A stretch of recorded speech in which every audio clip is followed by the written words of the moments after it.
Did you bother to ask? Did you bother to ask? Kasi sabi mo, hindi niyo nakausap, pero yung FRA nakausap. Paano nakausap ng FRA yung ating OFW? Tinanong po namin si FRA, ang sabi ko po sa kanya, kailangan patawagin dito si Ma'am Jeline sa Pilipinas. Ang sabi po ni FRA, tinawagan daw po niya si employer at ang sabi po ni employer, si Spine, ibabalik po siya sa office. At naniwala naman kayo, utu-utu kayo. Maraming salamat. Now, first things first, pag-usapan po natin itong pagkamatay ni Jeline Duzon. Nasaan yung agency ni Jeline? Good morning po, Your Honor. Ma'am, ano po yung inyong panig? Ano po masasabi nyo na kayo po ay binibintangan ng kapabayaan? And ako po mismo ang isa doon. Yung kamag-anak, narinig mo naman sa video, nagsalita. Napabaya kayo. Go ahead po. Your Honor, good morning. Good morning po sa lahat dito. Nagkaroon po kami ng slight delay sa pag-monitor po sa UMS. Pero po, meron po kaming actual monitoring. May mga messages po kami at conversation. Noon pong the day na nagreklamo po si Ma'am Winnie po, nung nagpunta po sa office, may mga prior na po kaming nauna na po kaming nakapag-message sa FRA at saka po sa amo ni Ma'am Jeline. Kasi po meron po kaming page po like Facebook, mga social media platforms. May nag-message po sa amin doon na stranger. That was July 1 po. July 1 at 3 AM po, i-message na po agad namin si employer. At the same time, nung hindi po nagre-reply si employer, i-message po namin si FRA, kinulit po namin ng kinulit. Ang reklamo po no ni Ma'am Joanne Katipon is hindi po nila makontak si Ma'am Jeline. And then, July 2 po, nag-message po si yung asawa po ni Ma'am Jeline, si Sir Jeriel. Ang sabi po niya, loss of communication. Wala po siyang binanggit na minamaltrato o sinasaktan si Ma'am Jeline. Loss of communication po. Agad-agad din po, nag-reply po kami sa kanya. Sinabi po namin na ipapalo up po namin sa employer. May mga messages po kami, Sir, Your Honor, dun sa employer at saka po dun sa FRA. Oh, stop right there. So, hindi nyo makontak yung ating worker. So therefore, next step is to contact the employer. And you said you did. Anong klase communication? Was this text, tawag, chat, Viber? Your Honor, chat po. Ito po yung messages po. Bakit chat? Bakit hindi video call? Your Honor, kasi meron din po kaming voice call. Hindi po siya sumasagot. Di ba nag-chat kayo sa kanya, tapos Opo. sinasagot ka ng employer? Did you get an answer? Hindi po siya sumagot, kaya po tinawagan po namin ng tinawagan. Nung hindi po siya sumagot, ang ginawa ko po, tinawagan ko po si FRA. Okay. So hindi sumasagot yung ating worker, hindi sumasagot yung ating employer. Dapat doon nagpanik na kayo, nataranta na dapat kayo. There's something wrong. So tinawag yung FRA. Opo. Yes po, Your Honor.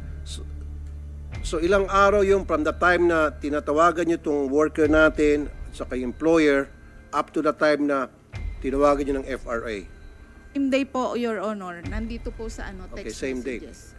Ano po yung naging takbo ng communication ninyo with the FRA, Foreign Recruitment Agency? Your Honor, ang sabi po ni FRA, babalik daw po si Ma'am Jeline. Babalik saan? Sa agency daw po. Okay, and? Ayun po, hinintay po namin yung araw na yun kasi sabi po niya, don't worry, she's fine. Okay, what made that FRA say that she is fine? Did you bother to ask? Did you bother to ask? Kasi sabi mo, hindi niya nakausap, pero yung FRA nakausap. Paano nakausap ng FRA yung ating OFW? Tinanong po namin si FRA, ang sabi ko po sa kanya, kailangan patawagin dito si Ma'am Jeline sa Pilipinas. Ang sabi po ni FRA, tinawagan daw po niya si employer at ang sabi po ni employer, si Spine, ibabalik po siya sa office. At naniwala naman kayo, ututo kayo. Kung kayo nga paulit-ulit yung tinatawagan, hindi kayo sinasagot, and then si FRA sinagot, at she's fine, doon pa lang dapat meron ka ng, kumbaga, red, ano yun? Alarm. Dapat ang ginawa niyo po, tumawag kayo sa Saudi authorities, tumawag kayo sa embahada natin. Tumawag kayo sa MWO natin. Diba? Makipag-ugnayan kayo sa DMW, sa OWA. Meron po ba tayong kasi dito kayo, di ba, local? O mga sir, mga ma'am, patulong naman. Meron kami isang working din na may makontak. Baka pwedeng tawagan niyo yung Saudi authorities na kumustahin, papuntahin sa police. Did you do that? Or you did not? Hindi po, Your Honor. Ang kinulit po namin si FRA. Kaya nga po, kasi yung FRA, 99.999%, siyempre, mas kakampihan niya yung mga kalahi nila. Diba? Taga Saudi din niya. But in some cases, ang nagpapatakbo niya, mga Pilipino din. So, kung hindi mo na makontak yung employer at yung OFW, huwag kang umasa sa FRA. Maalarma ka na. Kung ginawa mo lang sana yung dapat, buhay pa sana, malay natin. Naagapan na pasana yung pagkamatay ng ating worker. Dito nakita ko, maliwanag ka pa ba yan? Although, okay, sabihin na natin, for the sake of argument, totoo ang mga sinasabi mo. Kasi may mga dokumento ka pa, papakita, record.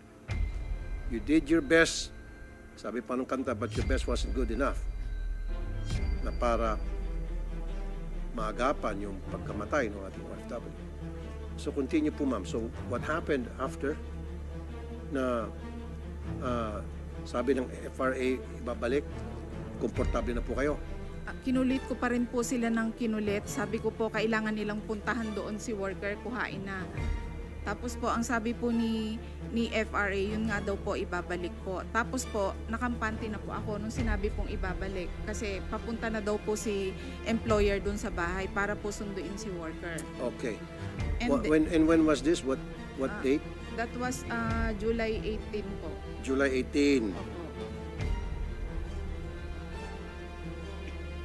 June 16 na-deploy, and then sometime the first week of July hindi na makontak. So kayo ay gumawa ng effort para mag-communicate sa employer saka sa worker. Anong date? July 1 po. July 1. Opo. Yun po yung naka-receive kami ng message through stranger kay Miss Joanna Katipon po. Anong sabi po ng stranger? Sabi po niya, hindi po nag-online si Ma'am Jeline. So, July 1, ma'am, anong pangalan niyo po ulit? Please identify yourself. Leonis Falcone po. Leonis, Ma'am Leonis. July 1 up to July, you have 18 days before her death, July 19. It could have been avoided. You have 18 days. That's more than 2 weeks. Diba? So, nung July 18, saka talaga kayo nag-boost ng effort nyo para alamin kung ano talagang status, and then the following day, patay na yung ating OFWs. Dito po, meron kayong kapabayaan. Wala po kayong malino na sistema para rumisponde sa isang OFW na kaduda-duda na yung kanyang sitwasyon sapagkat hindi na siya makontak. You see? So, suspended po kayo ngayon. Yes po, Your Honor. At kailan niyo po balak mag-file ng motion para ma-lift ang inyong suspension? You're planning to do that, right? Tama? Yes po, Your Honor. At inaasahan mo na balang araw, siguro a few days, I would like to recognize the presence of, thank you, Senator Bato de la Rosa. Thank you, Senator Bato. So, yan ang sinabi ko kanina. Your application na para ma-lift ang iyong suspension may be granted. And, again, mangyari ulit tong kapabayaan. Yun eh. Dapat may maparusahan. Namultahan ka ba? Dahil dito, wala no? Piso, multang piso dahil dito sa kapabayaan. May multa? Wala, suspension na ano po. Eh di, hindi ka nasaktan, walang multa ni singkong duling, and then there's that big possibility na malilift yung suspension, happy days. Again, para sa inyo. Yun yung sinasabi ko, DMW. Anyway, kami rito sa Senado, we will pass legislation na hindi na mangyari yan. So, kailan po kayo magbubukas ulit? Huwag niyo po tingnan ng DMW. Huwag kayo tumingin doon. Saan kayo tumingin? Parang humingi ka ng approval sa kanila. Na under oath, na pass, ano ba to? Under oath? Ay, gawin natin muna. Sorry.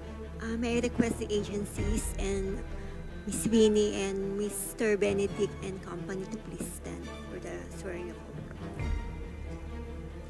No. Tayo lang po tayo po. Pati rin po yung mga iba pong OFW complainants po. And Ms. Jocelyn Hernandez and Ms. Winnie Joy, please. Do you swear to tell the truth? Please raise your right hand. Do you swear to tell the truth, the whole truth, and nothing but the truth in this investigation? Thank you. You may sit down. Thank you, Committee Secretary. Now, Ma'am Leonise, so kailan kayo magbubukas ulit? Kailan malilift yung inyong suspension? Meron na ba kayong nakuwang notice from DMW na we will lift your suspension. Don't worry. No worries. It will be lifted. Chill ka lang muna dyan. May ganun ba? Wala po, Your Honor. So kailan kayo magbubukas? Yung tansya mo lang. Hindi ko pa po masabi, Your Honor. Pero may pag-asa, malaking pag-asa magbubukas ka ulit, tama?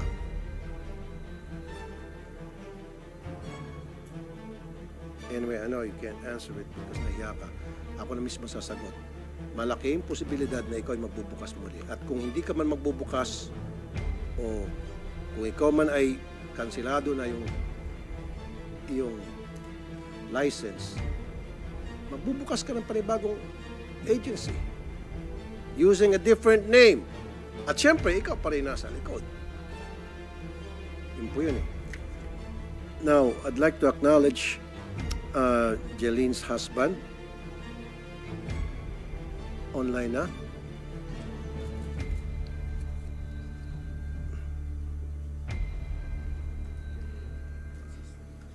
Ayun, yung husband.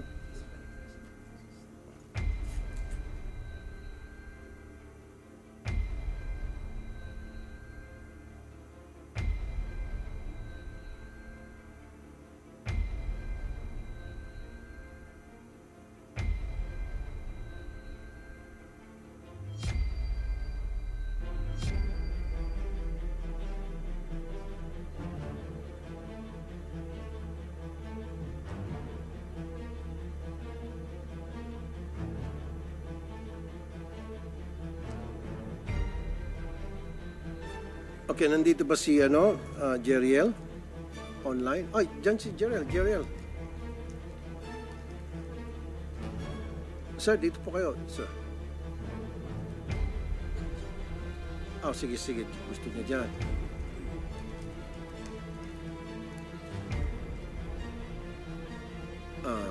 Ipa-out muna natin. Comsec, please.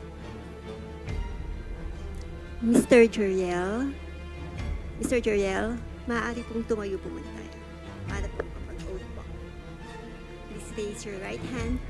Please swear to tell the truth, the whole truth, and nothing but the truth in this investigation.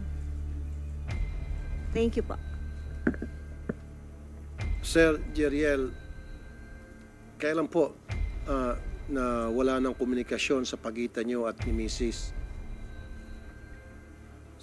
June 16 po siya na-deployed. June 28 po. Di na po siya nag-online, di ko na po siya na-contact. Okay. Nung siya po ay ma-deployed noong June 16, kailan po yung unang communication ninyo? Dalawa. Nung alis po siya, tapos pagdating po doon hanggang nung June 28 po, nakakontak po pa po siya. Tas, Okay, so dumating siya June 16 din. June 17, nakausap niyo po siya. Anong sabi niya po? Nandito na ako, okay ako, etc. Ganon? O meron agad siyang problema nung pagkarating? Meron siyang sinabi sa inyo? nung pagkalipat po niya doon sa ibang bahay po, yun po sinabi po niya na kinuha daw po yung passport niya. Okay. Anong araw po yon since pagdating niya ng Saudi, kaya niya sinabi kinuha yung kanyang passport? Nung June 25 po. June 25. Okay. Prior to June 25, meron pa ho ba siya mga nasabi, mga reklamo, hinaing? Yun doon lang po sa anak po nung employer niya. Anak ng employer. Hindi raw po niya kasundo. Bakit niya hindi po kasundo yung anak ng kanyang employer, sir? Kasi po pagka po siya, yung naghihiram daw po ng baso na magkakabilan daw po siya. Sir, pakilapit sa microphone. Sir, pwede mo alisin yung face mask mo. Total, lahat naman tayo rito naka-ano na, di ba? Sige, sir.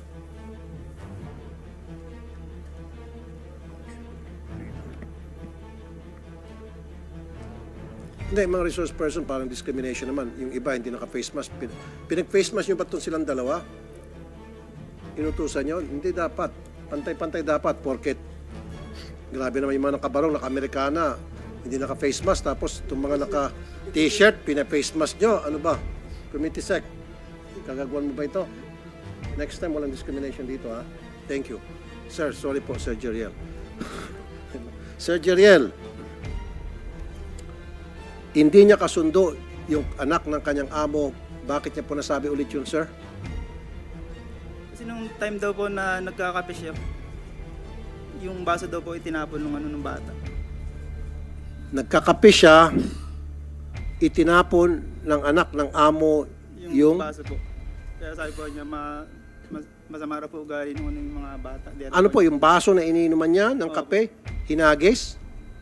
At bakit daw po ginawa yon? Yung nga pong hindi ko po Lalaki o babae po yung anak na amo? babae po. Si Ma'am Winnie, sister din. Ma'am Winnie, nakausap niyo rin po yung kapatid niyo. Pakilapit po sa microphone, ma'am. Hindi po. Pero nagsabi po siya. Lapit po sa microphone, ma'am. Nagsabi po siya sa amin. Nagpunta po ako nung... Pakilapit niyo yung microphone, please. Paki-assist. Pakilapit. Ilapit mo. Ilapit mo sa kanya. Yan. Sige pa, kundi pa, para hindi siya nakagana. Ilapit. Pati yung sa kay sir. Pakilapit mo, please. Yan. Yung mic. Yan. Yan, okay. Thank you. Yes, Ma'am Winnie. Nagpunta po ako nung sa agency po. Kasi po pinatawagan po namin yung ate po namin doon sa amo po. Ayaw po ipakausap sa amin po yung amo niya. Ay nung ate ko po, yung amo nga po niya. Sabi po nung amo po ng ate ko, kung gusto daw po namin makausap yung ate ko, pumunta daw po kami ng agency. Tapos nagbanta pa nga po yung employer po niya na kapag nangialam pa daw po, magpapatawag po siya ng pulis doon po sa tumawag sa kanya. Sinabi po ng amo yon. Sino po sa amo? Lalaking amo, babaeng amo? Babae po. Kasi daw po yung amo po niyang babae, hiwalay daw po yun sa sa unang asawa. Tapos po may pangalawang asawa daw po yung Okay, so yung pagbabanta na yon na binitiwan sa inyo ng amo, ng sister ninyo, ipinarating niyo po yan sa agency? Opo, yun po yung sinabi ko po sa agency. At sino po nakausap niyo doon? Yung K po. K. Opo. Okay. Anong sabi po ni Kay nung ipinarating niyo po yung impormasyon na yon? Sinabi ko po na ano po, kung pwede pong ilipat yung ate ko po sa ibang amo. Sabi po nila bawal daw po yun kasi daw po makakasuhan daw po yung ate ko. Tapos sabi ko nga po hindi nga po siya okay dun sa mga inaalagaan po niya kasi yung mga ginagawa daw po nung ate ko minamasama po nung bata. Sabi po nila na anong muwang po nung bata, yung ate mo yung may isip, siya po yung mag-adjust. Tapos sabi ko nga po sa kanila, yun nga po yung ate ko nga po yung may isip, kung isumbong po nung bata na sinasaktan po siya nung ate ko kahit hindi naman po. Okay. Miss Janice, so meron ka empleyadong nangangalang Kay. Yes po, Your Honor. Nandito ba si Kay? Dalawa po silang, wala po rito, Your Honor. Dalawa po silang welfare. Si Miss Menchi po yung isa. Hindi, yung si Kay lang gusto ko makausap sana dahil yun yung nakausap ni Ma'am Winnie. Your Honor, pwede po ba nating tawagan? Wala po siya eh. Well, sige po, tawagan natin. So ano pong reaksyon niyo doon, ma'am? Yung ginawa ng inyong tauhan?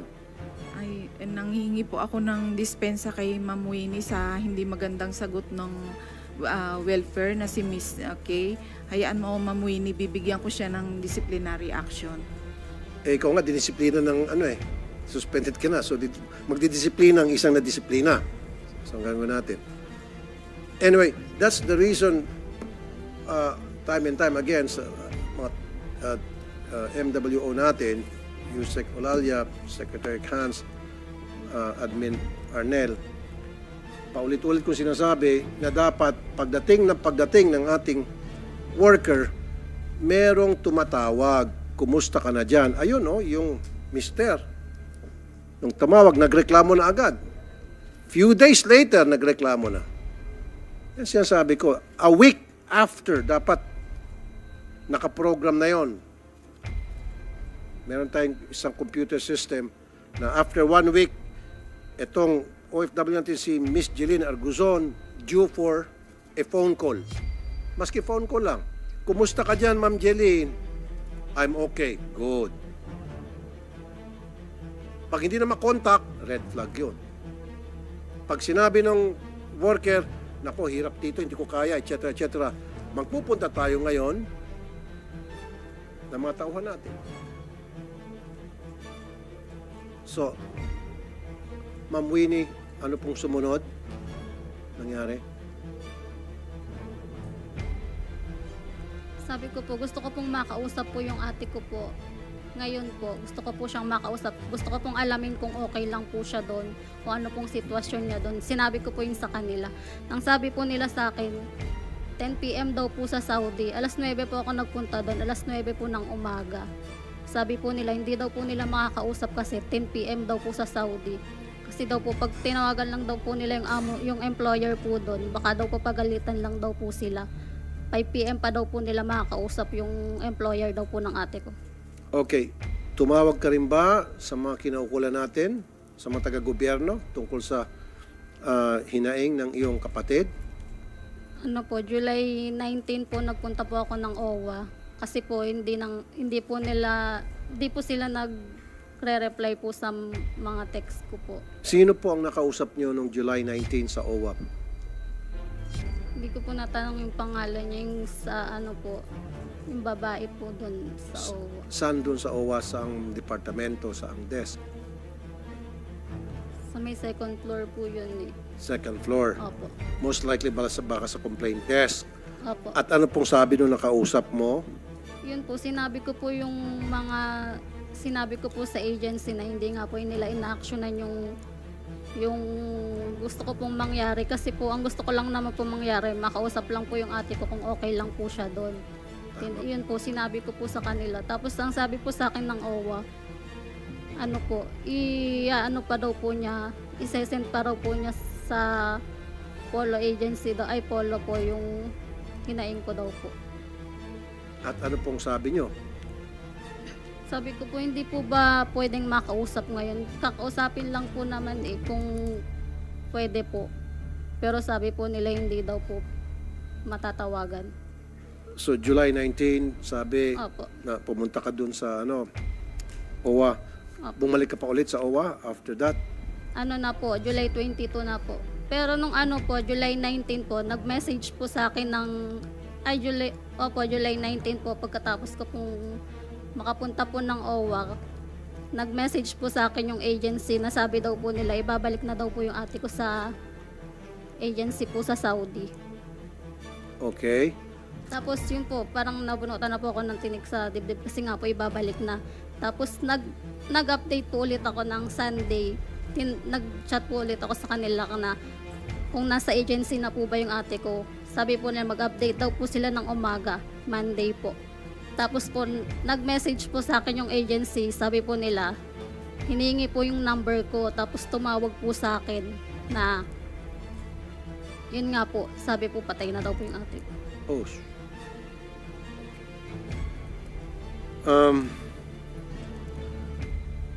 Sabi niyo po, July 19 pumunta kayo and then July 20, unang pumunta sa OWA and then bumalik ka July 22.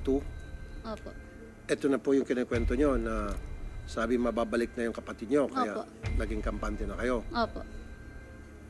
Ang masaklap pa, yung sumunod na insidente niyan, wala na yung sister niyo. Opo. Since nandito yung mga taga-OWA, Mr. Ignacio, anong reaksyon niyo doon?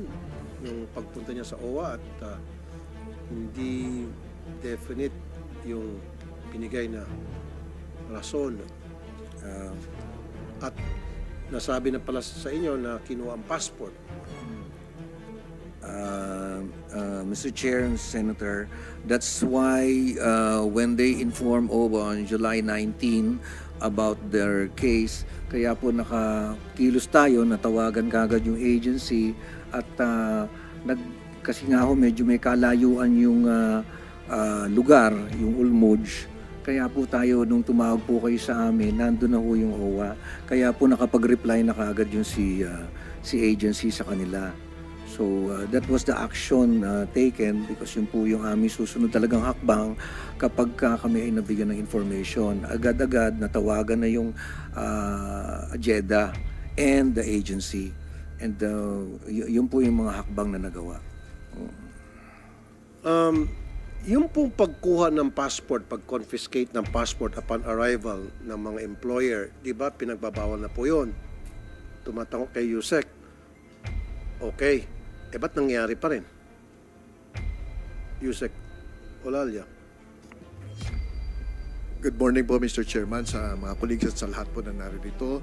Tama po kayo, Mr. Chair. Bawal na bawal po yun. Unang-una, nakalagay po sa Bilateral Labor Agreement. Number 2, nakalagay po doon sa Standard Employment Contract. At number 3, kasama po yun sa monitoring.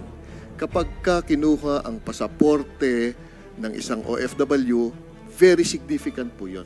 Dapat isinusuplong sa OMS, sa DMW, at isinasabi po sa labor attaché at yung labor attaché pupuntahan yung employer at sasabihing ibalik yung pasaporte po. That is correct. Pero nangyayari pa rin in this case, sa kasong pinag-usapan natin ngayon, itong kay Ms. Jeline, nakarating sa inyo na kumpiskado na yung passport. Sana may pumunta sa inyo. Physically, binisita employer, sinabing bawal yan. Isolate nyo yan or else magsusumbong kami sa kinaukulan ninyo. Did we do that, sir? Una po, Mr. Chair, wala pong report na nakarating sa DMW through the OMS na nai-report ang agency na kinumpiska yung pasaporte po ng ating OFW. Kung nakarating po yun sa aming OMS na tinatawag, yung OFW Workers Monitoring System, agad-agad po yung i-refer sa labor attaché at gagawa po ng paraan. Yun nga po, Yusek Olalia, wala ba kayong monitoring mechanism na sinasabi ko parang sirang plaka na ako rito na pagdating ng OFW natin, pagdating doon sa deployment niya, merong tatawag not on that same day, maybe a week after, na para tanungin, kumusta po kayo dyan, ma'am? Kumusta ang accommodation? Kumusta ang pagkain? Nasunod ba yung nakalagay sa kontrata? Etc. Meron po bang gumagawa ng ganon sa atin? Mr. Chair, ang una pong obligasyon ng isang agency kapag nag-deploy ay gagawa po siya ng OM case in the name of that OFW. Kapag rating po niya, immediately that is significant report po. Dapat po kukumustahin ng agency kung nakarating yung OFW doon sa bansang pupuntahan niya at kung siya ba ay sinundo ng employer, at sasabihin din po ng OFW sa agency through the monitoring system natin na okay yung kalagayan niya. Lahat po yun ay nakasulat sa isang electronic report. Lahat po yun. At yun po yung drill na ating pong pinapatupad at yun po yung hindi po nagawa. Kaya nga po, more often than not, hindi ginagawa nga po, kaya mismo nagsabi. So, ano po yung ating solusyon na para magawa talaga ng agency? Suspension, sabi ko, nakakasawa ng suspension. Kasi suspension, baka matutuwa pa itong agency. Kasi ni Singkunduling, walang multa. At malilift yung suspension later on. Ano nga po ang pwedeng gawin natin na para ma-obligate itong agency gawin yung narapat? Pwedeng pakipatay niyan, please. Comsec, kanina pa yan eh. Sino ba yung meron dyan, Itunog yung video. Sorry, go ahead po. Mr. Chair, bilang administrative remedy po, unang-una po, documentary suspension po ang ibibigay sa kanya. Dahil hindi po siya sumunod doon sa patakaran na maliwanag po sa rules ng ating OMS na tinatawag. Pangalawa, siya po ay sasampahan ng isang recruitment violation. Dahil hindi po tama yung pagmamonitor niya sa ating OFW. At ano po yung penalty doon sa recruitment violation? Sa recruitment violation po, maaari po siyang makansela kung katulad po nito, yung pong hindi tamang pagmamonitor ay humantong sa kamatayan. So isa pong malinaw na cancellation po ang sasagutin ng ahensya po sa ating Cancellation. Opo. Again, sabi ko, makancel halimbawa yung kanilang lisensya, magbubukas lang yan ng panibagong agency. At sila pa rin magpapatakbo. Gamit ang ibang pangalan. Wala pa rin. So, anong klaseng pong monitoring system meron kayo para dun sa OMS? Yeah.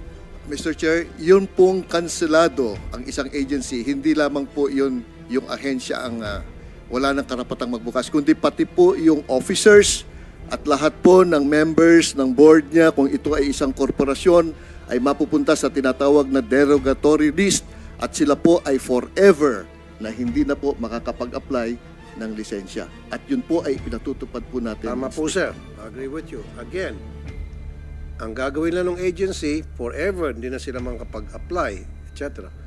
Mag-a-apply nga lang po ng another agency using different name, using different people doon sa incorporators, mga incorporators nila, but run by the same people na naging palpak.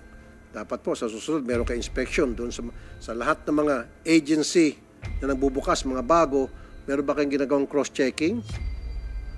And at least physical na pinupuntahan, uy, ikaw pa rin yung sa nasuspindi ba't ka nandito pa?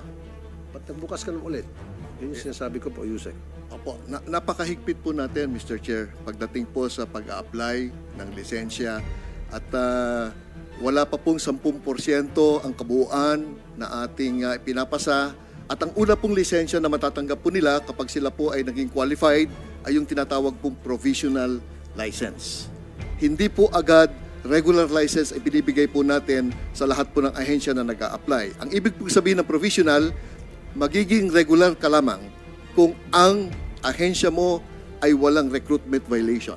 Kapag ikaw ay humarap sa kahit kaisa-isang recruitment violation, hindi po pwedeng maging regular.